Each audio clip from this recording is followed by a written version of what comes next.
Assalamualaikum warahmatullahi wabarakatuh. Saya Iman Fabiana dengan NPM 234014686 dari Fakultas Ekonomi jurusan Manajemen.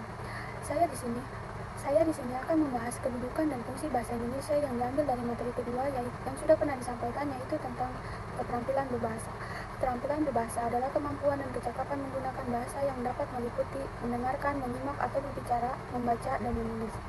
Merujuk kepada fungsi utama bahasa, yaitu sebagai alat komunikasi yang dilakukan secara lisan maupun tulis, maka keterampilan berbahasa akan membangun kemampuan seseorang dalam berkomunikasi secara lisan maupun tulis. Terdapat 4 aspek kebahasaan, yaitu menyimak, membaca, berbicara, dan menulis. Keempat hal tersebut memiliki keterkaitan satu dengan yang lain, sehingga seseorang yang ingin semakin baik kemampuan berbahasanya, maka ia perlu meningkatkan keempat aspek di atas. Menyimak ada dua, yaitu ekstensif dan intensif. Menyimak ekstensif merupakan kegiatan menyimak yang sifatnya umum atau dangkal. Pada kesempatan ini, menyimak tidak berfokus penuh terhadap suara yang didengarnya. Menyimak intensif merupakan menyimak yang bersifat khusus atau mendalam, dilakukan sebab suatu tujuan dan diperlukan fokus.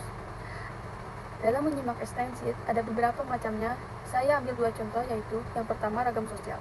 Maksudnya menyimak di suatu sosial atau dalam pergaulan, misalnya dalam kegiatan tegur sapa. Pada umumnya seseorang dalam pergaulan tidak perlu sangat serius atau fokus merespon lawan bicara, sebab mereka saling menyimak dengan cepat dan merespon atau memberi tanggapan yang cepat. Yang kedua, yaitu ragam estetik.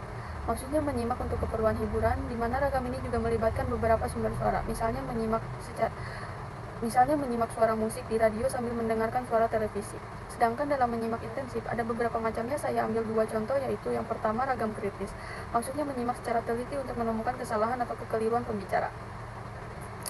Yang kedua, ragam konsentratif. Maksudnya menyimak yang dibarengi dengan upaya konsentrasi, menguasai pesan pembicara untuk mencari keunggulan pesan pembicara.